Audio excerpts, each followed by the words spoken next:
Hello and welcome to a new video on studying for long periods of time. So whether it's an all-nighter or you know that you're going to be just at your desk all day long working on finals, midterms, whatever it is, this is basically a how-to guide to not only find that motivation, but to keep up that motivation for extended hours. My name is Michaela McGregor and I make a lot of academic and college lifestyle related content, so welcome if you are new. And if this video ends up being helpful, don't forget to like it or leave a comment or subscribe for more videos like this. So I've got 31 tips here. That's an odd number to be working with. Maybe I'll combine two of them. But different ways that you can avoid getting tired, bored, or distracted while studying. And the very first one is to make sure that you are getting into the studying mode in the right mindset. So this means you want to be de-stressed before you ever start studying. It's going to be very hard to focus if you jump right into it, just as like you got a really stressful email from your job or something. Make sure that you've got everything taken care of, that you can be in the right frame of mind as you sit down to study. Yeah, you know what? I'm going to combine these two right here. Okay, now we get 30. I would say you want to start early in the day, as early as you wake up, because if you know you have a lot of work to do, putting it off is just going to make it go later and later. When you've got a long study day ahead of you, don't procrastinate it, just get it done as soon as you can. By the way, these tips are going to be probably out of order. I'm looking at my list now and like trying to arrange them so that they make sense.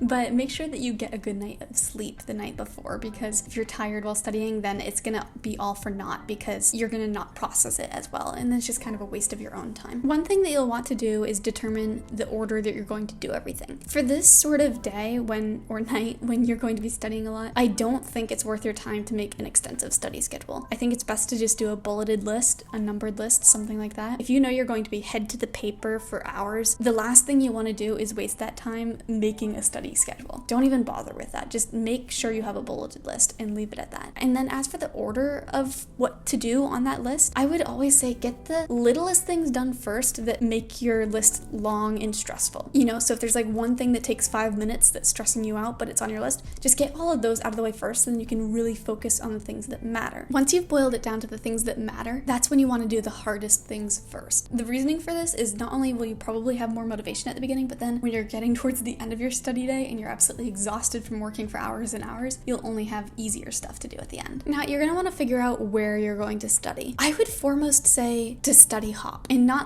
don't waste your time going from place to place. I think that if this is going to be at least more than 7 hours of working, being at the same exact desk the entire time is going to get extremely monotonous. So even if it's just two places that you plan on going between, like you're going to do half your day at the library and then half the day in your room, you should definitely do that just for a change of scenery. It'll help keep your mind flowing and everything, a little bit of walking in between. And kind of off of that, be wary of using your room. If you can focus in your room, then definitely do that. But the danger is that there's no accountability. You know, it's really easy to get onto your phone and scroll on TikTok or Instagram or something if you're alone with no one watching you and no obligation to be entirely silent. Also, not just the location, but shake up the ways that you study. You do not want to be doing 5 hours straight of reading. So if you have some homework assignments that are readings, some that are watching videos, maybe some are just note-taking, make sure you divvy up the variety of the ways that you're studying, if that makes sense. So like do a reading, then a writing, then a video, then a reading, rather than doing reading or something. If you can, always complete a task before moving on to the next. You don't want to have a ton of unfinished things in your planner. It's going to just feel a lot better if you scratch it right off once you've finished. But at the same time, don't be afraid to move on.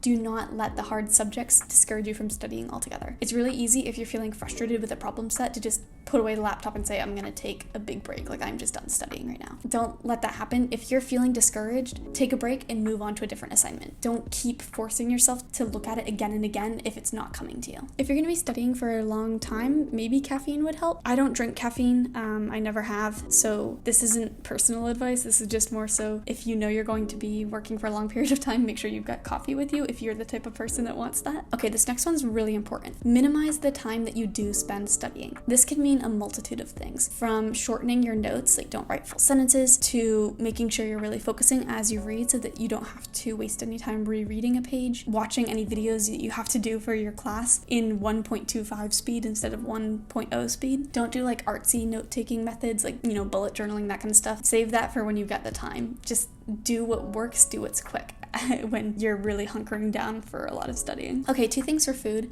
First of all, keep food on hand so that if you're feeling snacky or you just want a meal while you're working, you don't have to go out and get it. Even more so, if you want it to be extra efficient, do some meal prepping in advance, so that way you just have to pop something into the microwave and then you're ready to eat, rather than having to spend a ton of time trying to prepare a meal. Do not worry while studying about your hair and makeup. I often, on my busier days especially, I just wear my glasses, I put my hair in 2 easy braids, like I just don't bother. Yes, I look terrible walking into the dining hall when I am in study mode, but you know, it's better than having to do homework for an extra hour, honestly. And on that note though, one thing that I've said when you take an exam is dress very nice, because I think dressing almost like business casual for an interview can help your performance. But if you're just studying, don't waste your time doing that either. You know, dress not in pajamas, because again, you want to have that motivation, but also wear something comfortable. Use a table and a chair, not a bed. A bed is just going to be very distracting. As you're going along, don't commit yourself to that original list that you gave yourself. If you're feeling like you really want to work on a certain task, jump to it. Definitely don't prohibit yourself from starting something because it happened to be further down on your list. You probably want to avoid study groups unless you know it's actually going to be very helpful for you and not just a drain on your time. If you really do like the company though, just like search up a study with me video on YouTube, something like that. Otherwise, I mean, it's very rare that you have a study group and there's no small talk or anything whatsoever. If you have to really grind out homework, it's best to do it alone. Take breaks.